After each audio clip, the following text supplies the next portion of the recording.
Let's get educated. That's why we're here, to bring you the stories impacting K-12 classrooms and college campuses. It's time for a little education.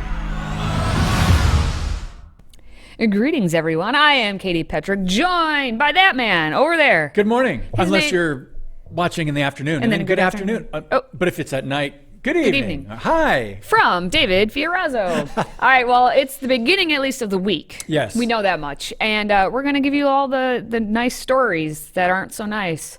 But they're all kind of interesting in their own little way. So let's kick her off here. Just a quick reminder that you can catch Educated on the go by simply subscribing to the podcast on your favorite platform. And don't forget to download the Freedom Project app and click yes, Y-E-S, yes, for notifications so we can tell you when a new episode is ready. I'm ready now. Yes. Female athletes in little Green Bay, Wisconsin, just up north of us a little bit there. Those female athletes, well, they're just the latest group now to face boys competing in girl sports, but it's actually not sharing a locker room. That's the biggest of concerns right now. David, what is the biggest of concerns? Well, let me quote one of the parents who said the girls were quitting due to concerns of injury and safety. And he said this, Ryan Gusick said, "They're just not used to the ball coming at them that hard."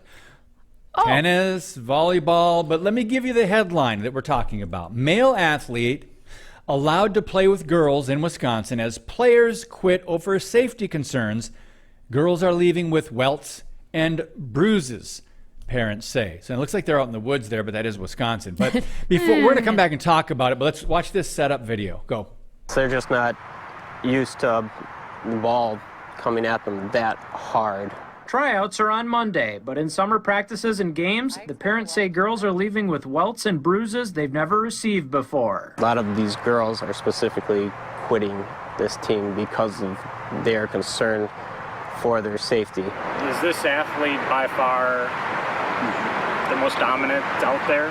Got the most power. The WIAA has had a 3-page policy for transgender athletes since 2015. WIAA Director of Communications Todd Clark tells Fox 11 he's never heard of any complaints about the policy or transgender athletes. However, he admits if there were complaints, the WIAA does not keep a record. It also states a male to female transgender person must have 1 calendar year of medically documented testosterone suppression therapy to be eligible to participate on a female team. The rules are very soft at best. Transgender people deserve a seat at the table. Absolutely. It's just not necessarily the girls' table for sports when it's men going to women. Okay, so Yes. Testosterone suppression therapy. Katie, Patrick, what would our great-grandparents think about testosterone suppression therapy? And sorry, guys, I mean, we're doing a story. We're kicking off the week with "We saw this coming" category of things to cover on Educated. Katie, your thoughts? You're a female. I am. Are we going to get censored for me saying that? Possibly. So you were also, when you were in school, a female athlete. Yes, yes, I was. How different things are today. Very different. Back when men were men and sheep were scared. This is, as always, something that shouldn't be happening in our schools. Yep. The fact that we have in Wisconsin the whole you have to have a year of suppression basically of your testosterone and all that. So no wonder the trans movement is trying to get the kids as young as possible, because those boys need to know that they want to transition at least a full year so that they can take advantage of the girls. You know, maybe if they don't decide that they want to transition until they're, 16, 17, well, it's too late by then because you won't be eligible to apparently pummel the girls. They're just not used to the ball coming at them that hard, David. As you said, as the dad said, we are talking, by the sound of it, I think it's volleyball. Now, of course, in the story they said, due to privacy reasons, we are not going to say the specific school, even though it's the Green Bay School District. Cowards. That means no, we're not going to let the public. And the sport. Well, that sport there's only certain fall sports that are happening right now in Wisconsin, and you can look it up on the WIAA's website. So, and that involve a ball. I don't think this is happening in cross country. Yeah, it's not hockey, or they would say I think it's happening puck. in volleyball, and because of the tryouts, but it could be tennis, could be one of them. But either way, I actually did a video series back in grad school where I volunteered myself to go try out, not try out, but like play D1 volleyball. And I had someone who became an All-American player as like she's the one who spikes the ball, if you don't know volleyball, the one who hits it really hard. Yeah. I had her hit the ball really hard at me. And that was a her. And ow, I got a couple welts, just a few welts here and there. And that was an actual female. Now, just imagine a boy doing that. Oh, wait, we don't have to imagine. It happened last year in North Carolina when we had a volleyball player who was knocked out, essentially, suffered concussion. Yeah, we shared that video. Her name was Peyton McNabb. We talked about that story at the time. So it's only going to get worse. Yeah.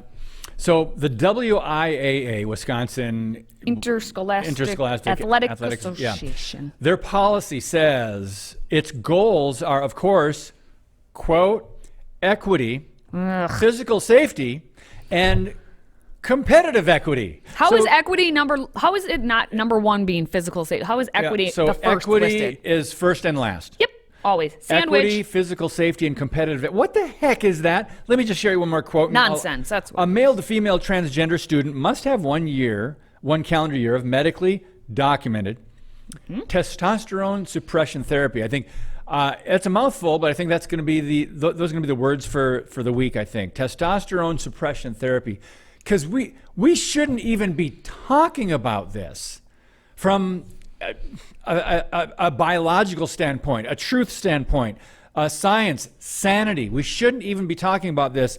And though I think one of the main reasons this became a news story several years ago was when some of the girls in high school started losing scholarships. Oh yeah, and then they were started to lose, like Leah Thomas. Yep, he started winning all these races against. A lot of this all started back. It was like, track and field, like running competitions. Well, you could make that argument that girls are just as equally competitive as men. Okay, that started, but sprinters, it's nowhere near the same.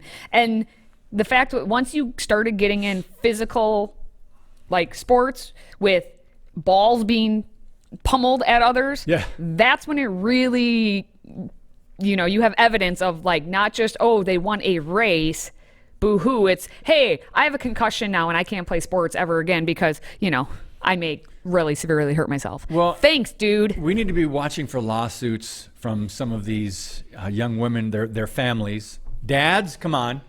Protect your daughters. Anyway, still to come, an academic committee that oversees the University of California's admissions says students are unprepared for the rigors of college-level math. You think so? We'll talk about that and that they're suggesting to fix the problem next.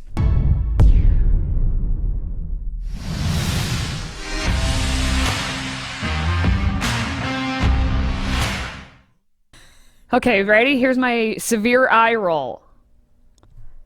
University of California system. Yep. They always get my eye roll. They're up to more chasing of their own tail, and I'm going to tell you about it in a moment. The UC's Board of Admissions and Relations with Schools, BORS, as they call it, voted unanimously to stop accepting high school data science classes as advanced math courses, saying that students who take these classes are not fully prepared for college-level STEM courses. Okay, so the UC system is saying, hey, high schools, you're not giving us kids who can do math properly. And you're like, oh, good. The same UC system is like, in the name of equity and everything else, we can't accept SATs or ACT scores. How do you think we got like this, UC system and everywhere else where they're trying to be all about diversity and equity and inclusion? Well, they can't have tests. And then they get rid of, in the name of like, the testing and it's not fair. Yep. But then you can't have kids who can do math at the college level. Eye roll. We saw this coming. That's what chasing their tail They're means. chasing their tail. All right. So, however, the California Board of Education, which determines high school curricula, will respond to the committee. Their decision, like what the response actually is, remains to be seen. So you have the state people who determine what the curricula is for the K-12. They're like, oh, we haven't said anything about like bumping it up. Meanwhile, at the university, they're like, give us kids who can do the math. Ugh, it's a hot mess over there, as always. The UC system does include 10 campuses, and they enroll 280,000 students. Now, they are one of the largest higher education systems in the nation. You may have heard of a couple of the schools: Berkeley, UCLA, San Diego, Davis, San Francisco, Santa Barbara, I think. There's 10 of them. And they are known for rigorous research in the STEM fields. Like so at the collegiate level, they're actually trying to get the kids to do the math, but the kids are coming in ill-prepared. Shocker. Yeah, they're known for more than that, putting out social justice That too, because activists. now they're too busy doing all of that type of stuff. And the DEI woke stuff. But I want to ask you something, and I've been out of school for a long time, and I don't keep up on this particular subject. What is data science? Because it says the change was in 2020. They began accepting data science. Yeah, it's everything Statistics? but it's In everything. place of algebra 2? Like basically in high school I used to go like algebra 1 and geometry and algebra 2 and advanced math or trigonometry and calculus and all that. But basically they're like sub-maths, like statistics and all of that. Like there's the group of students who, hey, they're not going to be the math majors. They're not going to go on to these engineering fields or any of that stuff. That's what the STEM people are for. But now the kids who want to go into those fields aren't getting the algebra 2 and the math that they actually need during K-12, so that when they want to be an engineer and they go to college, they just can't do it at all. Okay. So they're taking the wrong math. So basically, according to the board meeting minutes, it states that proponents of maintaining the requirement of Algebra 2 or advanced math courses that validate Algebra 2 are concerned that existing high school data science courses are not academically rigorous enough, and that the courses approved under the data science rubric do not sufficiently require demonstration of mastery of key concepts traditionally taught in Algebra 2 type courses. So as a result, then, these students are entering UC underprepared, negatively impacting their student experience and time to degree. The long and short of this is the kids aren't doing math in high school, so they're ill-prepared. They can't do it when they get to college. Well, didn't they lower the standards completely? I mean, years and years now? Oh, yeah, decades and decades. Realistically, the math I even got in high school is way advanced compared to what they get now. But my math was way lower than what even my dad got or my grandparents got or, generations back. We just keep lowering the bar, but it's not going to help when you get out, as we call, into the real world. When real problems come up, we can't just fix it with diversity. Double equity. Apparently. So I guess in the most recent vote by Boers, I just like saying Boers. Representatives from each of the UC school decided unanimously to stop the data science classes from qualifying as advanced math. So this goes across all of the UC system. They're like, please give us students who can do the maths. But now they call math racist and rigid. It is. Of course they do. Can you do math now? And so there's it's just, actually, I think it was the math is racist thing. If I remember correctly, it came from either Washington State or California, whoever the professor was who came out and said the whole math is racist thing originally. So it's kind of interesting that this is coming out of the UC system. But there's this whole grandfathering in system they're wanting to do. The committee did agree that students who have already taken or are taking data science courses under the prior guidance should be grandfathered in, and that courses that are genuinely advanced math by virtue of assuming mastery of Algebra 2 may continue to receive approval as validating Algebra 2, according to their meeting minutes. So the long and short of it is, as we've known, this, I don't know how long it's going to be, but this specific block of students, the COVID kids who were in high school during COVID, and I think apparently still now, so maybe like a 6 to 8 year block, this group of students is SOL, as my parents would say. They are going to, as we go into, you see them moving on into the workforce, there's going to be a lot of, we messed up and we did damage to these children by not giving them a proper education. It's going to happen. Do you think? Yeah, I think, and that's why. I don't know that there will be that kind of admission. Well, maybe not an admission. I'll Right. announce it, though. Yeah, Don't of you course. worry. Well, we can say that We'll now. say it here right now. We can say that now. For decades and decades, there's damage done to these children, and they have not been given a proper, education. Air quotes. Air quotes. Pshum. All right. Well, he takes care of that. When we come back, millions of American students have been missing class at record rates following the COVID-19 pandemic. We're going to show you which states have been impacted the most and what is being done to reverse the problem. Today's show is sponsored by our friends at MyPillow. Save up to 66% on pristine quality bedding, towels, slippers, signature pillows, and much more when you use the code EDUCATED. That's EDUCATED. Educated. Support this show and a great American company.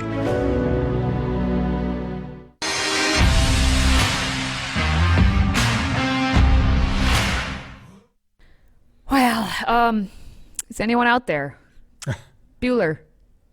Bueller? Yes? Bueller. You're Bueller? No. All right. Well, during COVID, no one was in school. Kind of like Bueller. No he had a day one. off. And now it looks like there are some who still haven't come back. So Wait a minute. When was the pandemic, Katie? Oh, yes. Oh, yes. A And while what was back. it called? COVID-19? Yes. And we're in the year 2023. Well, that was and based on a strain. Yeah. yeah, so in 2020, there were people that were doing homeschooling or not going to school. So this is 2023. And this says American students are now absent at record rates. Hey. And they're blaming it on the pandemic. Of course. Of course. Well, we have a just released report from Stanford University. That's also California. Their education professor, Thomas D., who in partnership with the Associated Press, found that more than 25% of students missed at least 10% of classes during the 21-22 school year. So not this last year, because that data's not out yet, but the year before. So like the main year, if we'll call it that, of the pandemic. It totaled an estimated 6.5 million students who've been chronically absent. Now, compared to before the pandemic, it was about 15% of students were like this, and now it jumped to more than 25%. Yeah. So that math, I didn't take Algebra 2. Oh, wait, I did. So I know that math is more than 10% then. Look at me, I do math. So Hetty Chang, who's executive director of Attendance Works, it's a nonprofit that focuses on addressing chronic absenteeism, said that the long-term consequences of disengaging from school are devastating, and the pandemic has absolutely made things worse and for more students. So, you out there, what state do you live in? Is your state one of the bad states? Here we go. From where are these students missing? Well, when you take a look at the overall graph, you can see that every state has some chronic absenteeism. But if you look at the blue numbers, if you're watching us right now and not just listening, but if you look at the blue numbers, that's what the 2018-19 number was, okay? Yep. The percentage. Got it. If you look at the red number, it's the 21-22 number. Now, as you see, you look at it, the blue is always on the left. The red is always on the right, which means Washington, D.C. during this time, all over the place, it increased. The absenteeism increased on every state. And the worst offenders, are Alaska, New Mexico, and that little place that actually doesn't have the representation, Washington, D.C. In Alaska, it was nearly 50% of students not showing up to class. New Mexico, about 40% were chronically absent, and at least 48% of students were chronically absent in Washington, D.C. during the 21-22 school year. Does it seem like most of those, the highest rates of absenteeism are from blue states? Or District of Columbia, which, Michigan is at 39, where New Mexico was the 40. Oregon, 36. I think that's Pennsylvania at 34. Okay. My point. Washington at 33. Washington State. Yeah. Then I see okay, like let's Illinois, look at the Maryland. lowest. Okay, Alabama's only at 18. Oh, New Jersey's at 18, though. That's interesting. That's interesting, but they're up from 11. So it's like, it depends on where your state started, and states all have different rules, too, in terms of like punishments and whatnot. The moral of the whole story, though, is our kids are not in school to not learn their math, I guess.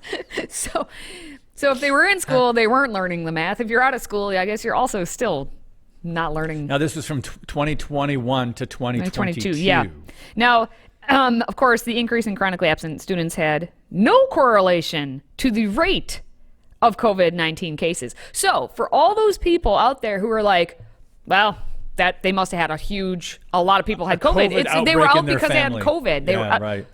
No correlation. That's a little notch you want to know. Wrong. Okay. Yeah. So anyway, as states struggle to address their chronic absenteeism numbers, the nation's students are suffering massive learning loss. Civics test scores saw their first ever drop in the subject area, and just 13% of 8th graders tested proficiently in U.S. history in 2022, which is when that was happening. And as we know, and we've reported on many a time, reading scores, math scores, basically the only thing that's going up is the fact that kids aren't going to school. So there's that. But we have more still to come. A new record-setting water slide is set to be unveiled next summer in the Midwest. Oh, just wait until you hear how far people will be dropping. Ooh. Stay with us. If you have a smartphone, tablet, Roku, or Apple TV, consider downloading the Freedom Project Media app. It's 100% free and includes all of our weekly shows, plus lecture series, archive programs, and award-winning animated videos for families like the Presidential Minute, Battles of America, and Heroes of the West. Don't rely on the social media giants to keep you informed. Simply download the Freedom Project Media app from your app store and allow notifications. And we'll let you know when a new video is ready.